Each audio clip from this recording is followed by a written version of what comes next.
우리 12월달 성과음 성해볼까요? 시편 18편 1절 말씀입니다. 같이요. 시작.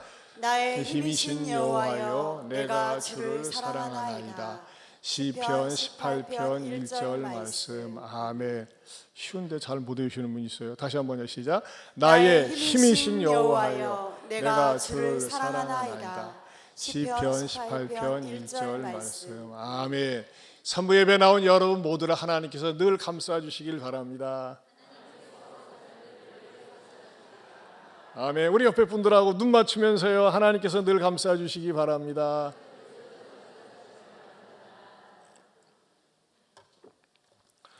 오늘은 영적 패족을 찾자라는 제목으로 말씀을 준비했습니다. 아마 여러분들이 거의 들어본 적이 없는 용어입니다. 패족은 어느 때 쓸까요? 과거에 찬란했던 시절 또는 왕족 출신이라든지 명문 가문 출신이었는데 망했어요.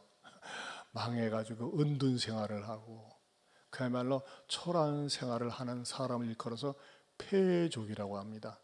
그런데 이런 영적인 패족이 있는데 우리는 이런 영적인 패족을 찾자고 하는 그 주제가 오늘 본문입니다. 왜 이런 본문을 택하게 되었는지 이제 말씀을 드리겠습니다. 오늘 본문은요, 다윗이 드디어 이제 왕으로 자리를 잡게 됩니다. 이스라엘의 2대 왕이 다윗이죠. 1대 왕은 사울 왕이었습니다. 사울 왕 시절에 나라가 블레셋과의 전쟁에서 풍전등화의 위기에 처해 있을 때 호련히 혜성처럼 나타난 인물이 다윗이었습니다. 그때 다윗은 17살, 아직 군대 징집될 나이가 아닌데 형님들을 위로하러 갔다가 모든 군사들이 쩔쩔매면서 숨어있고 무서워하는 광경을 보면서 아니 왜들 이러고 있습니까? 저기 골리앗 장군이 있는데 우리가 맞상대할 만한 사람이 없어서 이러고 있네. 그때 다윗이 과감하게 이 젊은 청소년이 맞짱을 뜨고 골리앗을 쓰러뜨립니다. 그러면서 이스라엘 백성들이 거기에 용기를 내서 블레셋을 물리쳐 이긴다는 스토리죠. 근데 그 이후로 다윗의 인기가 급상승을 하니까는 그 왕이 너무너무 미워가지고 죽이려고 작심을 합니다. 자기 딸을 주기도 하고 자기의 사위가 되기도 하는데도 불구하고 그렇게 미워할 수가 없어요. 다윗은 사울이 왕 위에 있는 동안 제대로 사울 왕 앞에 서본 적이 없었습니다. 왜? 항상 죽이려고 하기 때문에. 그러다가 사울은 하나님의 말씀에 계속 거슬리는 행동을 하고 불순종하면서 마침내 블레셋과의 전쟁에서 자기와 세 아들이 그냥 졸지에 전쟁터에서 사망을 하는 그 비극을 맞이합니다. 그런데 이 사울 왕에게는 아들이 하나 있었는데 요나단이라고 하는 아들이었습니다.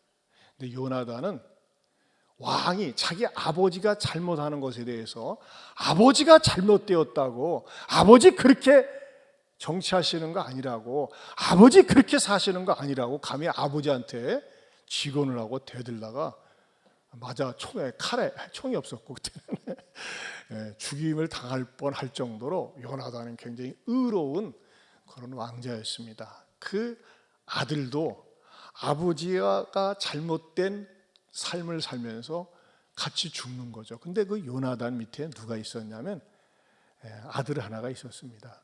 근데 요나단은 자기가 왕자 시절에 아버지의 그릇된 행태에 대해서 아버지의 잘못을 지적하면서도 다윗이 의로운 것을 알고 다윗을 보호하고 다윗을 감싸고 그야말로 진짜 의리가 있는 사람이었습니다. 그리고 요나단이 전쟁터에서 죽었을 때 다윗은 너무너무 슬퍼했고 가슴 아파했었죠. 그러나 이런 것은 시간이 지나면서 다 지나가고 잊어버려집니다. 그리고 마침내 다윗이 그가 왕으로 부르심을 받고 난 다음 30살이 되었을 때 왕위에 등극을 하게 되죠.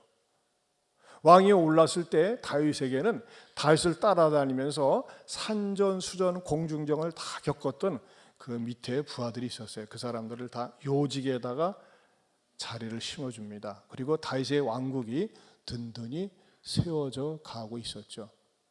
근데 어느 날 갑자기 다윗이 문득 사울 집안을 생각하면서 가만히 있어봐. 원수 같았던 사울이었지만은 혹시 내가 형님처럼 친구처럼 생각했던 요나단에게 자식은 없었는가? 있다면 지금 어디에 있을까? 무엇을 하고 있을까? 궁금한 마음으로 신하들에게 물어봅니다. 혹시 사울이 집안에 남은 자녀들이 없냐? 그랬더니 그 신하 중 하나가 지금 어디에서 좀 숨어 살고 있는데요. 그래, 그럼 빨리 찾아와. 찾아와서 그에게 융성한 대접을 해야지 하면서 그 요나단의 아들 무비보셋이라고 하는 말하자면 자녀를 데려오는 장면이 오늘 본문의 내용입니다. 그렇다면 이 본문이 오늘 우리에게 21세기 아니 다음 주 행복한 주일을 맞이하고 있는 우리에게 주는 영적인 메시지는 무엇일까요? 첫째는 받았던 은혜를 결코 잊으려 하지 않았다는 것입니다. 자, 1절을 다시 보면 이렇게 9장 1절에 시작을 합니다. 다윗이 이르되 사울의 집에 아직도 남은 사람이 있느냐. 무슨 말이냐? 살아있는 사람이 있느냐 이거예요. 내가 요나단으로 말미암아 그 사람에게 은총을 베풀리라 그랬어요. 누구로 말미암아요? 요나단으로 말미암아 은총을 베풀리라 그랬습니다. 내가 요나단 생각하면 잊을 수가 없지. 그러면 그 자식이라도 있으면 내가 은총을 베풀어야지, 그런 마음을 가졌다고 하는 것입니다. 엄밀한 의미에서 사울의 집은 원수 집안입니다. 그렇게 사울의 집안을 묻는 것을 어떻게 보면 자칫 오해하면요, 이게 정적들 완전히 싹 후환을 없애기 위해서 없애려고 하는 것 아닌가 이렇게 생각할 수도 있습니다. 왜냐하면 그 사울 왕이 하도 못됐기 때문에 말이죠.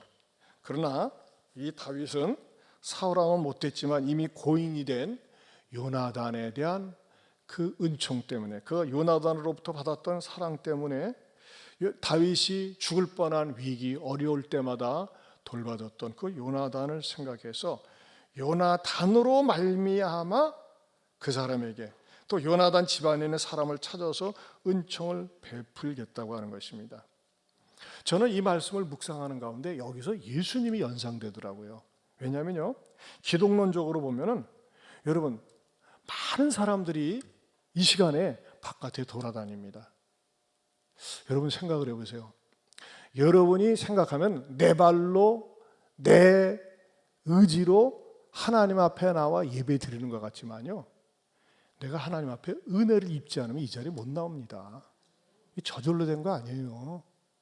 그러고 보면요, 이 자리에 있는 것은요, 하나님의 은혜로 말미암아, 하나님의 이끄심으로 말미암아 내가 이 자리에 와서 예배자가 될 수 있었다고 하는 것입니다. 이것을 여러분들이 믿으십니까? 사실 말이죠, 세상 사람들은 몰라서 그렇죠. 믿는 우리들이 알고 있는 신비한 비밀은 이것 아니겠습니까? 우리가 예수님을 믿게 되면서 누리는 축복이 있습니다. 먼저는 마음의 평안함이 있습니다. 마음의 평안함이 있고, 또 주님이 주시는 천국을 우리가 그리워하면서 살고 천국을 맛보면서 산다고 하는 것입니다. 우리 주변에는 말이죠, 늘 염려와 두려운 일들이 많이 일어나고 있지만은 분명한 사실 하나는, 내가 예수님 의지하면서 살 때 우리 주님의 부르심에 후회가 없기 때문에 우리 주님은 반드시 나를 의롭고 선한 길로 인도해 주신다고 하는 확신이 우리 가운데 있다고 하는 것입니다. 그러고 보면요, 우리는 주님으로 말미암아 주님 때문에 이 자리에 와서 예배를 드리고 있다고 하는 것이죠. 목회를 하면서 많은 분들을 제가 목격을 합니다. 어떤 분들은 처음에 와서 막 찬송 부를 때마다 울고, 말씀을 들을 때마다 울고, 막 이렇게 눈물이 솟구치는지 모르겠다고 하면서 울고 예배드리고 그러는데, 어느 순간에 눈물도 사라지고 예배 자리도 안 보여요. 어디 갔나 했더니 세상으로 다시 빠져 돌아갔어요. 세상이 재밌어서, 세상이 좋아서. 그리고 마음이 둔감해집니다. 감격도 없습니다. 전화를 하면 어쩌다 한 번씩 나옵니다. 왜 그럴까요? 왜 교회를 다니다가 교회를 나오다가 예배 자리에 있다가 마음이 멀어지는 것일까요? 그것을 성경에서는 이렇게 가르쳐주고 있습니다. 히브리서 3장 13절 말씀입니다. 같이 읽어보겠습니다. 오직 오늘이라 일컫는 동안에 매일 피차 권면하여 너희 중에 누구든지 죄의 유혹으로 완고하게 되지 않도록 하라. 여러분, 이 세상에서 제일 무서운 사람이 완고한 사람이에요. 왜 이렇게 고집이 세대? 왜 이렇게 마음이 단단하대? 완고한 거예요. 근데 죄의 유혹으로, 죄가 끌어당기는 힘이 하나님 앞에 나와서 예배 드리는 것보다 더 강력하다 보니까 죄의 유혹으로 말미암아 완고하게 되는 거예요. 그래서 성경에서 뭘 얘기하고 있어요? 매일 피차 권면하라는 겁니다. 말씀을 통해서 권면하고 예배를 통해서 권면하고 매일 서로 권면하면서 우리가 살아야지만이 죄의 유혹으로부터 완고하게 되지 않는다는 것입니다. 무엇보다도 하나님께서 나에게 주신 은혜를 갖다가 저버리지 않기 위해서는 우리가 행동해야 할 액션이 있습니다. 그게 뭘까요? 두 번째로는 영적 패족을 찾아야 한다는 것입니다. 영적인 패족을 찾아야 한다. 자, 영적 패족, 이 패족의 현상은 오늘 성경에서 어떻게 등장하고 있습니까? 우리 3절 4절을 다시 한번 읽어보겠습니다. 같이 읽어봅니다. 왕이 이르되 사울의 집에 아직도 남은 사람이 없느냐? 내가 그 사람에게 하나님의 은총을 베풀고자 하노라 하니 시바가 왕께 이르되 요나단의 아들 하나가 있는데 다리 저는 잔이이다 하니라. 왕이 그에게 말하되 그가 어디 있느냐 하니 시바가 왕께 이르되 로드발 암미엘의 아들 마길의 집에 있나이다 하니라. 네.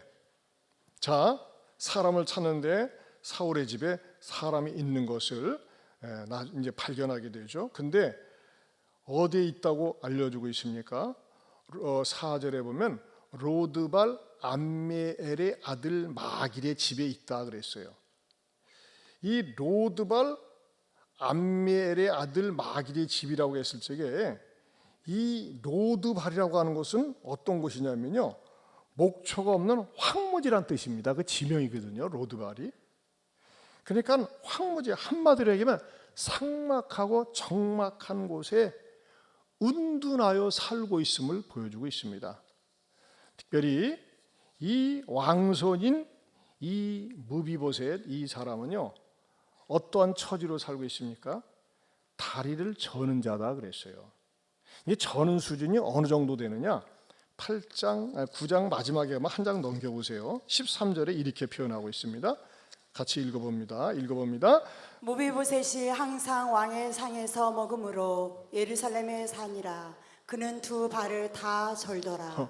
두 발을 다 절 정도예요. 여기서 두 발을 다 전다고 하는 그 배경은 이렇습니다. 사울의 왕가가 완전히 몰락할 때에 그 유모가 무비보셋, 요나단의 아들 무비보셋을 키우고 있었는데 그때 당시에 무비보셋이 5살이었어요. 근데 사울왕도 죽고 요나단 죽고 세 아들이 다 전쟁터에서 전사했다는 말을 들으니까 유모가 엄청난 위기의식을 느껴서 이다면 우리 차례다.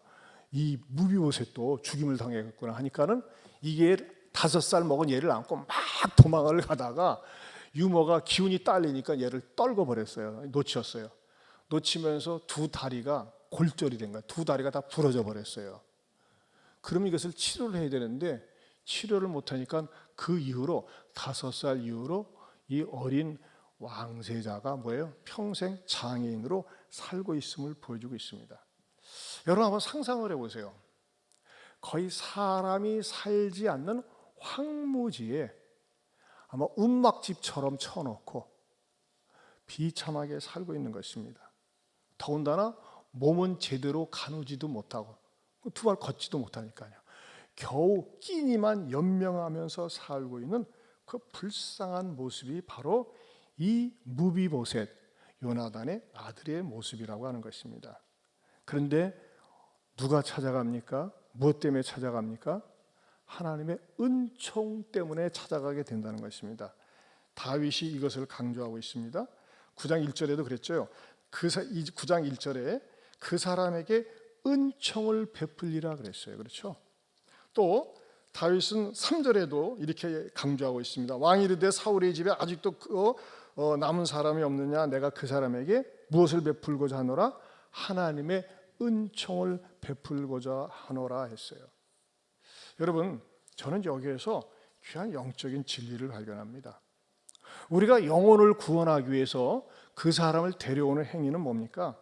먼저 우리가 하나님의 은혜를 받았기 때문에 그 사람을 데려오는 행위 자체가 하나님의 은총을 나누는 행위라는 것입니다. 내가 하나님의 은혜를 받았기 때문에 내가 뭐든 하나님의 은혜를 나만 독점하지 않고 하나님의 은총을 받아서 그 사람에게 나누는 행위, 하나님의 은총을 베풀고 나누는 행위가 바로 하나님 없이 하나님 떠나 사는 사람들을 찾아가서 데려오는 행위나 다름이 없다는 것이죠. 이 무비보셋은 왕족 출신이지만 그야말로서 외진 곳에서 숨어 살았습니다. 여러분, 우리 주변에도요, 겉으로 볼 때는 그럴듯하게 살지만, 건강하게 살지만, 내노라 하면서 살지만 영적으로는 쩔뚝쩔뚝 거리면서 사는 불행한 사람들이 너무나 많이 있습니다. 저는 이런 사람을 일컬어서 바로 영적인 패족이라고 이야기하고 싶은 것입니다. 이런 사람들이 얼마나 많이 널려 있는지 모릅니다. 깔려 있는지 모릅니다. 집안에도 있습니다. 집안에 숨어 있습니다. 나오려고 하지 않습니다. 여러분, 인생의 황무지에 도망가 있습니다. 이런 사람들은 어떻게 됩니까? 우리가 찾아가서 하나님의 은총을 베풀면서 데리고 와서 하나님 앞에 서게 해야 한다는 것입니다. 그런데도 불구하고 많은 그리스도인들이 소위 요즘 유행하는 말로 귀차니즘에 빠져 있습니다. 귀찮게 생각하는 것입니다. 아유, 나도 겨우 나오기 힘든데요. 나 하나도 간당 나오는데 어떻게 그런 사람들을 내가 찾아서 데리고 옵니까? 이렇게 말할 수 있다고 하는 것입니다. 아닙니다.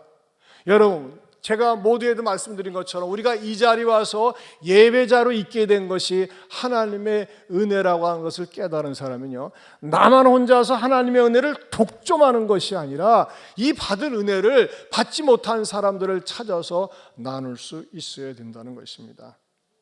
제가 말이죠, 체육공원을 돌면서 전봇대에 이런 포스터를 봤어요.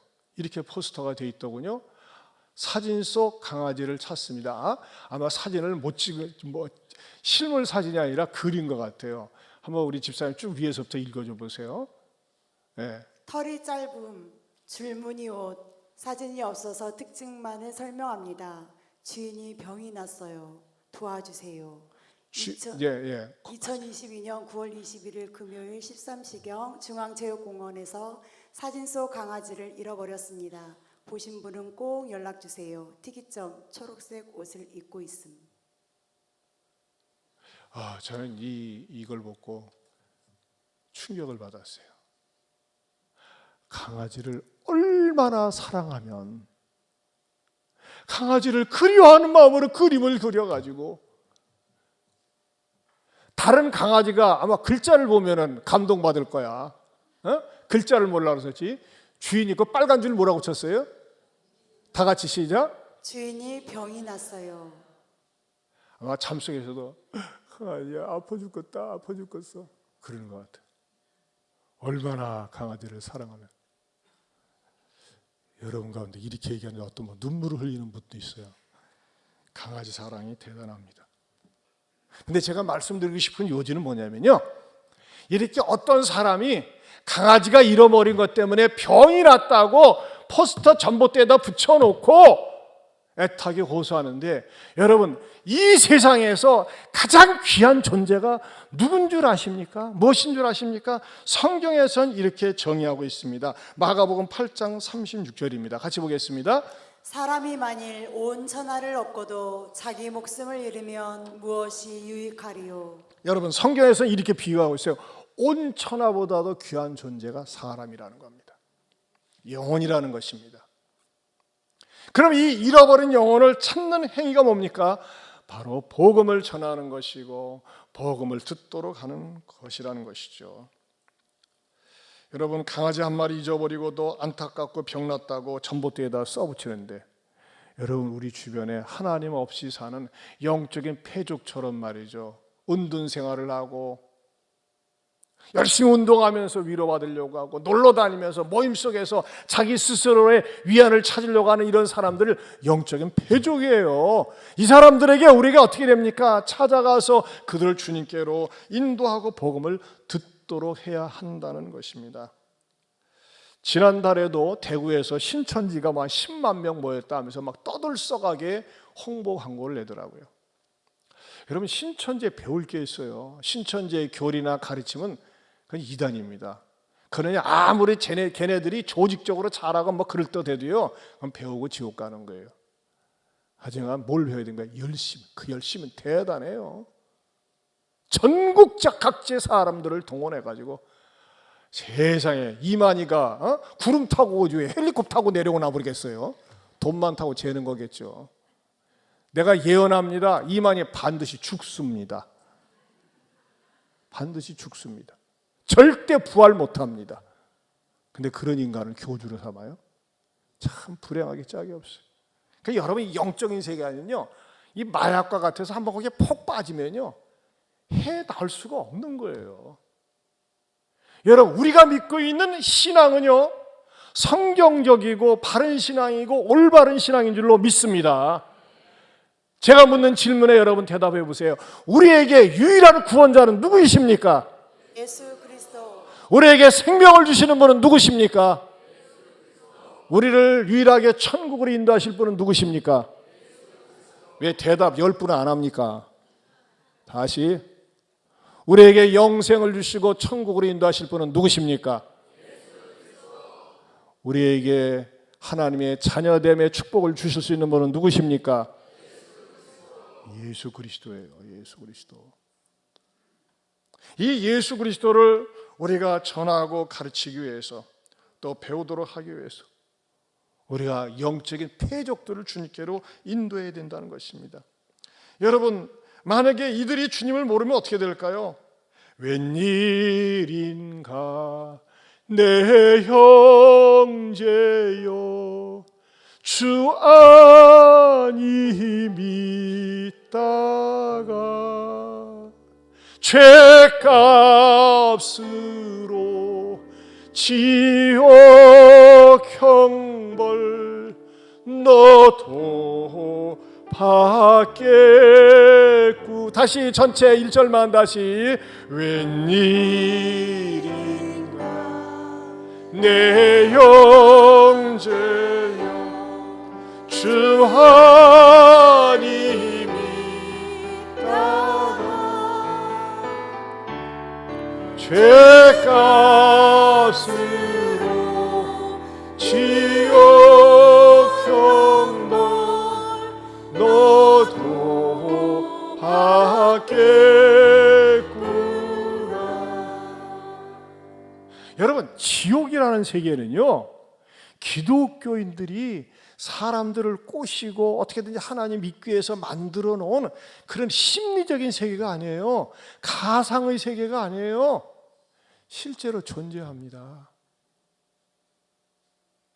이 땅의 삶도 때로는 지옥 같은 삶인데 실제적으로 지옥이 존재해요. 원래 지옥은요, 누굴 위해서 만들어 놓은 줄 아세요? 마귀를 위해서 만들어 놓은 거예요. 그런데 마귀를 추종하는 세력도 지옥에 가는 거예요. 근데 그 지옥은요, 어느 한순간만 고통이 있는 게 아니에요.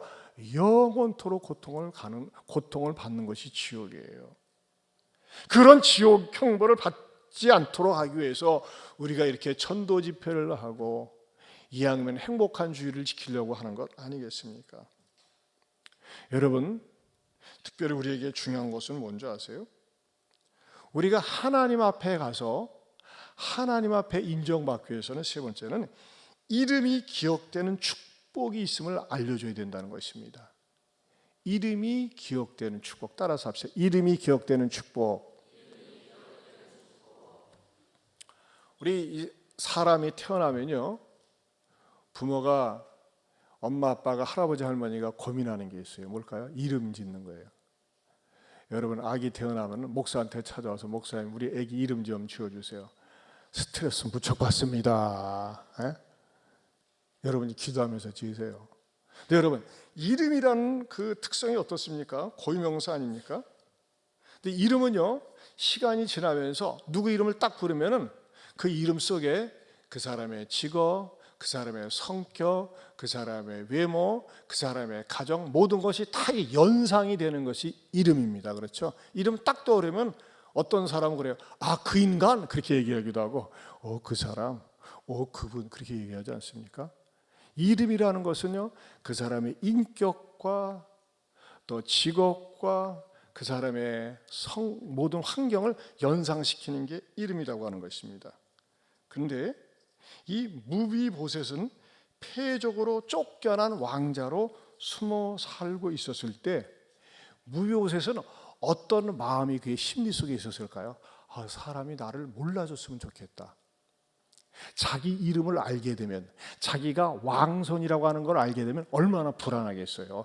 가뜩이나 숨어서 지금 도망자로 살고 있는데 누가 와서 자기를 암살할 수도 있잖아요.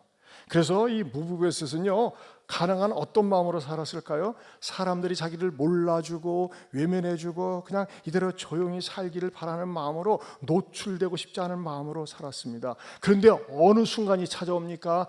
자기 이름이 공식적으로, 공개적으로 존중하는 마음으로 불러주는 사건이 터집니다. 어떻게 해요? 이 무비보셋을 다윗의 왕궁으로 초청했을 때 그를 최초로 사람답게, 왕자답게 불러주는 사건이 등장합니다. 6절을 보겠습니다. 6절을 봅니다. 같이 읽어봅니다. 시작. 사울의 손자 요나단의 아들 무비보셋이 다윗에게 나와 그 앞에 엎드려 절하매 다윗이 이르되 무비보셋이여 하니 그가 이르기를 보소서 당신의 종이니이다. 거기다 줄을 쳐보세요. 다윗이 이르되 무비보셋이여. 영어식으로 얘기하면 어떡해요? 미스터 무비보셋 아니겠어요? 여러분 보세요. 왜 여기서 무비보셋이여라고 부르는 것이 그가 존중이 여김을 받는 것인지 보여주는 것을 시사하는 내용이 나와 있습니다. 3절에 보면 3절을 눈으로 따라보세요. 왕이 이르되 사울의 집에 아직도 남은 사람이 없느냐? 내가 그 사람에게 하나님의 은총을 베풀고자 하노라. 아직까지도 이름을 몰랐던 것 같아요, 다윗이. 그러니까 그 신하가 뭐라고 그래요? 시바가 왕께 아뢰되 요나단의 아들 하나가 있는디 다리 저는 자입니다. 이름을 얘기하지 않아요. 이 사람은 알고 있었을 거예요. 그런데도 이름을 얘기하지 않아요. 왜? 하찮게 하긴 거예요. 임금님께서 뭐 끝까지 인간 뭐 다리 절고 있고 장애인이고 지금 폐족인데 그런 거 신경 쓰겠습니까 하면서 말이죠. 이런 식으로 아주 무시하는 식으로 이야기하고 있는 거예요. 근데 막상 이 무비보셋을 데려오니까요, 제일 먼저 하는 게 뭐예요? 무비보셋이여 라고 정중하게 불러주는 것입니다. 이 무비보셋이 얼마나 감격스러웠겠습니까? 감개무량했겠습니까?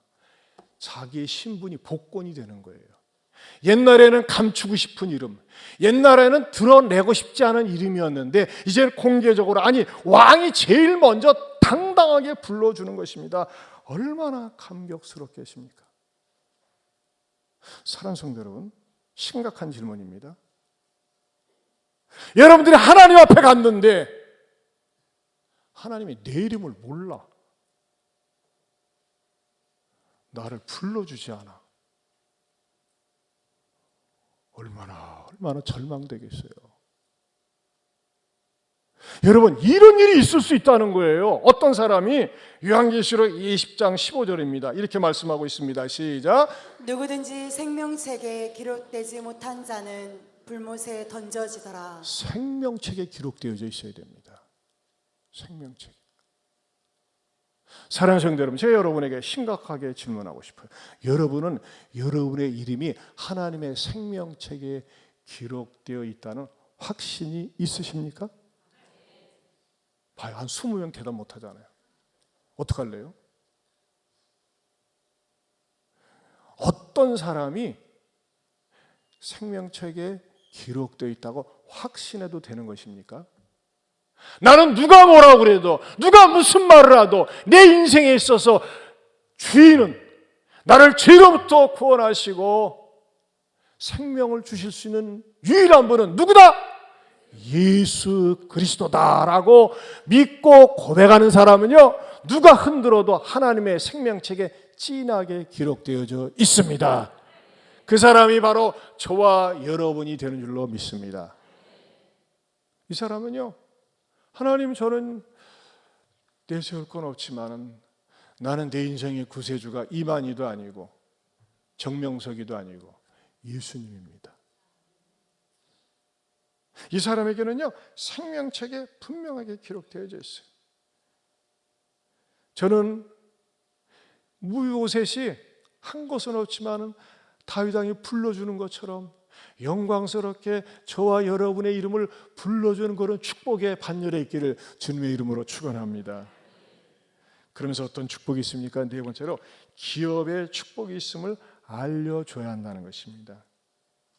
여러분, 하나님의 자녀가 되면요, 그냥 자녀만 되는 게 아니에요. 노다지가 따라붙습니다. 노다지. 7절을 다시 읽어보겠습니다. 같이 읽어봅니다. 다윗이 그에게 이르되 무서워하지 말라. 내가 반드시 내 아버지 요나단으로 말미암아 내게 은총을 베풀리라. 내가 내 할아버지 사울의 모든 밭을 다 내게 도로 주겠고 또 너는 항상 내 상에서 떡을 먹을지니라 하니. 보세요. 할아버지 것을 준다는 거예요. 할아버지 것. 내 할아버지가 누구예요? 왕이에요. 왕이 얼마나 많은 것을 가지고 있겠어요? 내 할아버지 사울의 모든 밭을 다 내게 도로 주겠고. 무슨 말이에요? 기업을 준다는 것이죠. 여러분, 이거 아세요? 예수님을 믿고 하나님의 자녀가 되면요, 하나님께서는요, 하늘 기업을 주세요. 상상을 초월하는 기업을 주세요. 그래서 여러분, 찬송가에도 이런 거 있잖아요. 나의 영원하신 기업 생명보다 귀하다. 나의 갈 길 다가도록 나와 동행하소서. 주께로 가까이 주께로 가오니 나의 갈 길 다가도록 나와 동행하소서. 여러분, 믿는 사람들이 헌금하고 11조하고 충성하고 봉사하고 하는 것들은요, 또 하늘의 기업으로 차곡차곡 마일리지가 쌓이는 거예요. 무엇보다도 말이죠, 우리 그리스도인들에게는 하나님께서 천국의 기업을 줍니다. 이 땅의 기업은 말이죠, 불안정합니다. 망할 수도 있고 부도날 수도 있고 사기당할 수도 있어요. 그러나 하늘의 기업은 절대 망하는 법이 없습니다. 여러분, 예수를 믿게 되면요, 하나님께서 하늘의 기업을 주신다고 그랬어요. 여러분, 많은 분들이 교회에서 충성, 봉사, 헌신합니다. 이런 분들 때문에 예배가 예배다워지는 거거든요. 근데 이런 분들 절대 하나님을 외면하지 않으세요. 그런 의미에서 나는 봉사도 안 하는데, 이런 미안한 마음 가져야 되겠죠. 여러분에게 기회를 드리고 싶어요. 봉사해 보세요. 절대요, 구원은 100% 하나님의 은혜로 얻지만 축복은요, 상대적입니다. 내가 하나님 앞에 얼마나 충성하느냐, 봉사하느냐, 영혼 구원을 위해서 내가 애쓰느냐, 하나님은 반드시 차곡차곡 마일리를 갖다가 쌓아주신다니까요. 이런 축복을 받을 수 있기를 축원합니다. 더 나아가서는요, 네 번째로 교제의 축복이 있음을 알려준다는 겁니다. 교제의 축복. 7절 하반절에 보면요, 아까 읽은 본문처럼 사울의 모든 밭을 다 내게 도로 주겠고 또 너는 항상 내 상에서 떡을 먹을지니라 그랬어요. 여러분, 여기서 떡을 먹는다고 하는 의미가 무엇일까요? 천국에 가면 아름다운 교제가 있습니다. 여러분, 이 무비보셋은요, 두 다리가 치료되지는 않았어요. 그러나 여러분, 이 무비보셋에게 사울 왕이 가졌던 어마무지한 재산을 가지고 있다 할지라도 그 옆에 사람이 없어 보세요. 얼마나 쓸쓸합니까? 그런데 어떤 축복이 있습니까? 7절을 다시 보면요, 하반절에 또 너는 뭐예요? 항상 내 상에서 떡을 먹을지니라 그랬어요. 여러분, 왕에게 초청받아서 초청장 받아들고 어쩌다 한 번씩 밥을 먹는다고 생각해 보세요. 얼마나 영광스럽겠습니까? 대통령에게 초청받아가지고 국수 한번 먹는 것도 영광인데, 이 사람 뭐예요? 항상 내 상에서 떡을 먹을지니라. 왕 주변에 얼마나 훌륭한 사람들이 많이 있겠어요? 그냥 밥만 먹고 무뚝뚝하게 있습니까? 이런 얘기 저런 얘기 나누면서 교제가 있다는 것입니다. 여러분, 누가 이러한 축복을 누릴 수 있을까요? 초대받은 사람들이, 하나님의 자녀된 사람들이 아름다운 교제가 있다고 하는 것입니다. 여러분, 교회 다니면서 외롭게 다니지 마세요. 쓸쓸하게 다니지 마세요. 그러면요, 천국에 가서도 교제권이 없어요. 여러분, 교제권이 있으려면 어떻게 될까요? 아름다운 그리스도인들끼리 모여서 사랑을 주고 받고 나누고 같이 슬퍼하고 같이 기뻐할 수 있는 영적인 교제권이 평소에 마련되어 있어야 한다는 것을 가르쳐주고 있습니다. 그래서 누가 사도행전 2장 42절에 이렇게 말씀하고 있습니다. 같이 보겠습니다. 그들이 사도의 가르침을 받아 서로 교제하고 떡을 떼며 오로지 기도하기를 힘쓰니라. 네, 여러분, 우리가 이 땅에 살면서도요, 평소에 만나지 않아. 근데 1년에 한 번 만나. 몇 년 만에, 오래간만에 만나. 오래간만이다. 별로 할 얘기가 없어요. 또 얘기를 하려면 어디서부터 시작해야 될지 몰라요. 어떤 사람이 친밀합니까? 자주 만나는 사람이에요. 시시콜콜한 얘기, 별 얘기까지 다 합니다. 어머, 핀산네. 어머나, 귀걸이 이쁘네. 별거 아닌 얘기인데 매력을 느끼고 좋아하고 키키득대고 그래요. 아이고, 오늘 빠마 잘 맞네 하면서 말이죠. 왜 그렇죠? 친밀하니까. 여러분, 제가 여러분에게 묻고 싶은 거예요. 여러분, 교회 안에서 이런 영적인 교제가 있습니까? 교제권 안으로 들어오세요? 구역 안으로 들어오세요? 교회 안에 섬김의 공동체 속에 들어오세요? 그래서 교회 안에 무슨 일이 있을 때 빠지지 않고 참여하면서요, 아름다운 교제가 형성되는 것입니다. 여러분, 신앙생활하면서도 어떤 사람이 위험할까요? 혼자서만 조용히 다니겠다고 하는 사람 굉장히 위험합니다. 저 아프리카 들판에 가면요, 하이에나, 사자 이런 것들이 말이죠, 틈을 보고 있어요. 그러면요, 물소나 양떼나 사슴떼들이 막 올려다니지 않습니까?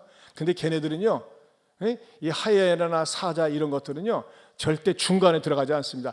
뒤처진 것, 맨 뒤에 처진 것, 그것을 딱 잡는답니다. 여러분, 신앙생활 뒤처져서 하는 거 자랑스러운 거 아니에요. 아, 나는 내 믿음 지킬 수 있어요. 아니에요. 자기 주관이 잘못될 때가 있어요. 교회 안에서 같이 어울리고 교제 나누는 것, 이것은 굉장히 바람직한 것이고 여러분 영적인 생활에 좋은 것입니다. 우리가 이런 공동체 속에 믿지 않는 사람들을 초청해서 아름다운 성도의 모습을 보여주고 사랑을 나눌 때 사람들이 거기서 위로를 받고 힘을 얻고 용기를 얻는 것입니다. 우리 교회에서 정기적으로 전북대 국제교회 식사를 해가지고 하는데 항상 우리 장로님이 사진을 찍어서 보내주세요. 참 얼마나 흐뭇하고 아름다운 전경인지 몰라요. 여러분, 천국은요, 교제권이 있는 곳이에요. 나눔이 있는 곳이에요. 천국에 가서 그냥 맨날 주님만 바라보고 노래만 부르고 찬송만 부르봐. 난 몰라, 힘들 것 같아요. 아니, 교제가 있어요. 주님이 주시는 사랑의 교제가 있어요. 나눔의 교제가 있어요. 이건 어디서부터 평소에 돼요? 살아있을 때. 우리 호산나도 모여서 찬송만 부르지 말고 말씀을 가지고 나누고 서로 위로해주고 기도해주고 그런 거 하고 있죠. 우리 구역에서도 하고 있고 모임 속에서도 할 때 말이죠. 뭐예요? 이 무비보셋을 초청해서 말이죠. 야, 네 기업 떼어줄 테니까 알아서 해. 그게 아니라니까 항상 내 상에서 떡을 먹으라. 교제를 나누자는 겁니다. 그리스도 안에서의 교제는 풍성합니다. 이 교제를 여러분이 맛보며 살 수 있기를 축원합니다. 더 중요한 것이 있습니다. 다섯 번째로 본연의 모습을 볼 수 있도록 기도해야 한다는 것입니다. 자, 오늘 본문의 클라이막스입니다. 드디어 이 무비보셋에게 무비보셋이 하니까는 제가 6절에는 그가 이르기를 보소서 당신의 종이니이다 하면서 이 다윗 왕이 내가 네 할아버지 기업 다 줄게 나랑 교제 나누자니까는 이 무비보셋이 감격해가지고 하는 말 좀 보세요. 8절 같이 시작. 그가 절하여 이르되 이 종이 무엇이기에 왕께서 죽은 개 같은 나를 돌아보시나이까 하니라. 성경 표현치고는 좀 약간 좁게 거칩니다. 그렇죠? 근데 이제 만약에 이 무비보셋이 이렇게 얘기했다면 어떻게 될까요? 아, 아이고 이건이 이제 드디어 사람 보실 줄 아는군요. 제가 그렇지 않아도 사람 볼 줄 아는 분 찾아다녔습니다. 그런다면은 아마 쫓겨나지 않았을까. 근데 무비벳은 뭐예요? 왕께서 죽은 개 같은 나를 돌아보시나이까. 얼마나 감격스러워서 이렇게 얘기하는 것일까요? 죽은 개 같은 나, 별 볼 일 없는 나, 사람 취급받지 못했던 나, 누구도 알아주지 않았고, 아니 알아주길 원치 않았던 나 같은 존재를 불러주십니까? 그리고 내 이름을 불러주십니까? 그리고 기업을 주신단 말입니까? 그리고 왕과 더불어 먹게 해주십니까? 나는 누굽니까? 죽은 개 같은 존재가 내가 아니겠습니까? 여러분, 다음 주일에 모시고 오셔야 될 분들에게 우리는 두 가지 감정을 가지고 있어야 돼요. 이중적 감정을 가지고 있어야 돼요. 그건 뭘까요? 그들을 모시고 올 때는 이 세상 천하보다도 귀한, 가장 귀중한 very important person, 굉장히 귀중한 분으로 모시고 와야 됩니다. 그러나 또 하나의 감정은 뭘까요? 당신은 죽은 개 같은 존재입니다 라는 의식이 그 사람의 마음속에 일어나게 해야 된다는 것입니다. 여러분, 어떤 사람이 복음을 받아들일 수 있고 어떤 사람이 주님을 영접할 수 있을까요? 나 자신의 능력과 나 자신의 지식과 나 자신의 재주를 가지고는 절대 하나님 앞에 의롭다함을 받을 수가 없고 구원받을 수 없습니다. 나는 하나님 앞에 원래 심판받고 멸망받아야 할 죄인입니다. 죽은 개 같은 존재가 납니다. 그런데 나를 불러주신단 말입니까? 이 의식이 그 마음속에 있을 때 두 손 들고 주님께 항복할 수 있다는 것입니다. 여러분, 이건 저도 마찬가지고 여러분도 마찬가지예요. 우리가 하나님 앞에 나와서 예배드릴 때 나 정도만 살라고 그래. 내가 열심히 살아왔어. 나 정도만 지식이 있으라고 그래 하면서 나 하면서 내 의를 내세우면요, 절대 하나님의 은혜가, 하나님의 말씀이 그 사람의 마음속에 들어오질 않습니다. 어떻게 은혜를 받습니까? 나 자신에 대해서는 절망해야 됩니다. 나 자신의 능력으로는, 나 자신의 지식으로는, 나 자신의 힘으로는 절대 하나님 앞에 설 수 없습니다. 구원받을 수 없습니다. 무슨 식이에요? 나는 죽은 개와 같은 존재입니다. 오직 하나님의 은혜가 아니면, 하나님의 긍휼이 아니면, 하나님의 자비가 아니면 나는 구원받을 수 없습니다. 그런 마음이 있을 때 하나님의 은혜가 내 마음속에, 내 영혼 속에 차고 넘치고 내가 그러면서 하나님의 자녀가 될 수 있는 길이 열린다는 것입니다. 이 은혜가 먼저 저와 여러분에게 있기를 축원합니다. 여러분 한번 따라서 해보세요. 나는 죽은 개 같은 존재입니다. 여러분, 이 말하기가 거북살스럽습니까? 죄송하지만 아직 멀었어요. 저는 제가 저를 돌아볼 때도 하나님 맞아요. 나는 죽은 개만도 못해요. 내가 나를 살펴봐도 얼마나 더럽고 얼마나 악하고 얼마나 추접스러운지 모르는데 주님께서 긍휼을 베풀어 주셔서 복음 듣게 해주시고 예수님 알게 해주셔서 얼마나 감사하지.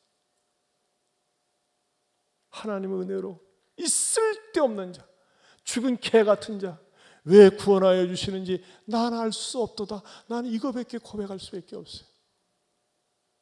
그러면요, 하나님의 은혜가 막 물밀듯이 찾아와서 마음속에 감격과 기쁨이 있다는 것입니다.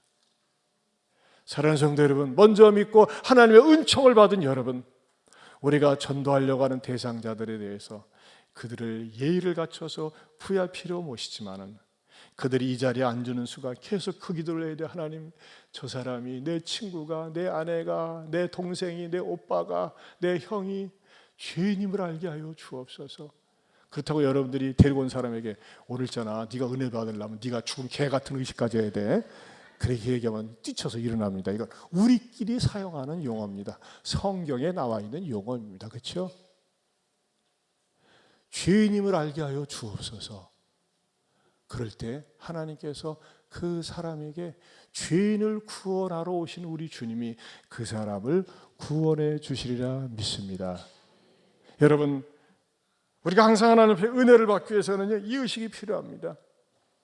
죽은 개 같은 나.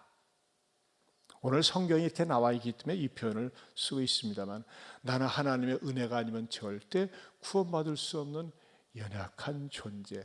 이 의식이 하나님의 은혜가 내 안에서 차고 넘치도록 주어진다는 것입니다. 여러분, 이번 한 주가 중요합니다. 외면하지 마시고 구경하지 마시고, 내가 초청하려고 하는 사람들, 마음에 기도하고 있는 사람들을 위해서 정말 주구장창 기도하면서 그들이 와서 복음을 들을 수 있도록, 여러분들이 예의를 갖춰서 최고의 대우를 하지만 자리에 앉자마자 여러분 계속 그 기도만 하세요. 하나님, 내가 데리고 온 우리 누구가 정말 지난주 주신 말씀처럼 죽은 개처럼 나는 별 볼 일 없는 인간인데, 패족이나 다름이 없는데 하나님의 은혜로 은총받아 왔습니다 하면서 있는 모습 그대로 자기를 드러내놓고 복음을 받아들일 수 있도록 여러분들이 기도할 때 하나님께서 우리들이 초청한 그 사람들을 통해서 영광을 받으시고, 이 자리는 기쁨과 감사와 감격이 넘치는 자리가 될 줄로 믿습니다. 우리 찬송가 522장 부르겠습니다. 기도하는 마음으로 같이 부르겠습니다. 웬일인가 내 형제여 주 안이 믿다가 죄값으로 지옥 형벌 넘어가겠구나.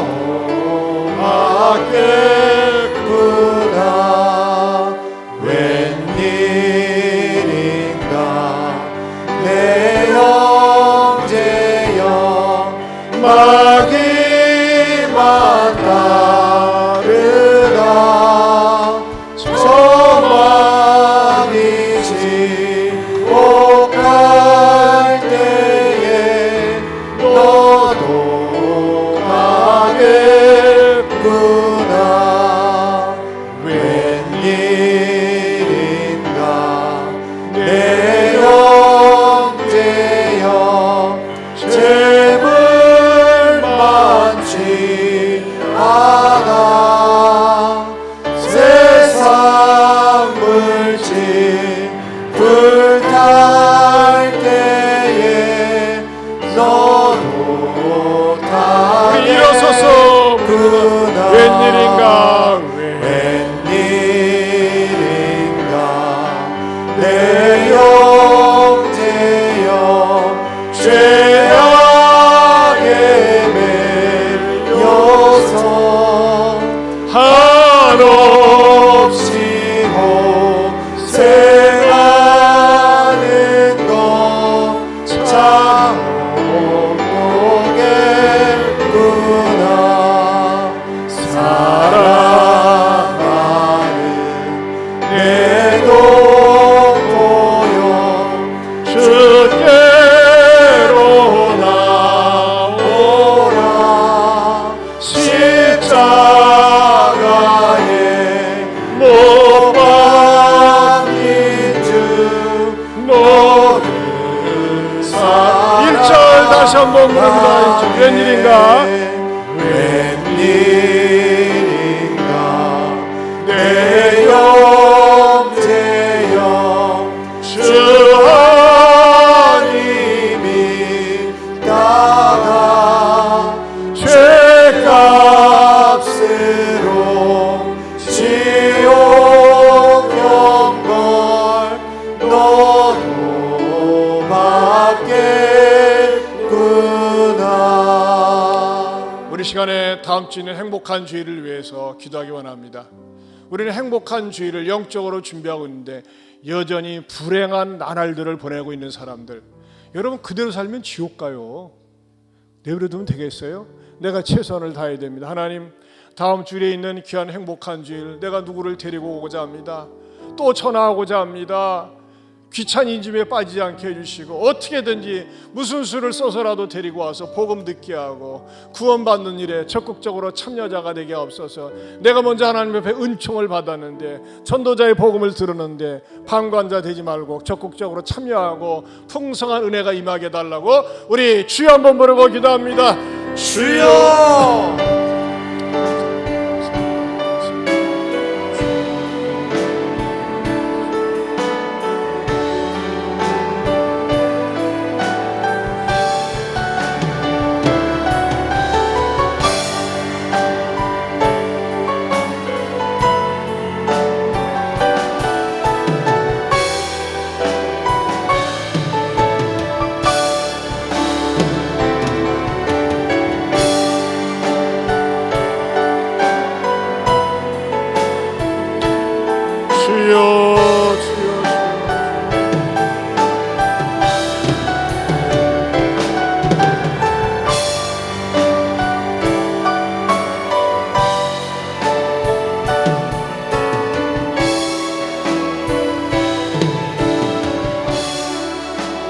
하나님 아버지, 우리가 이 자리에 선 것은 부모로 말미암아, 이웃으로 말미암아, 지인으로 말미암아 복음의 혜택을 입고 먼저 오게 되었습니다.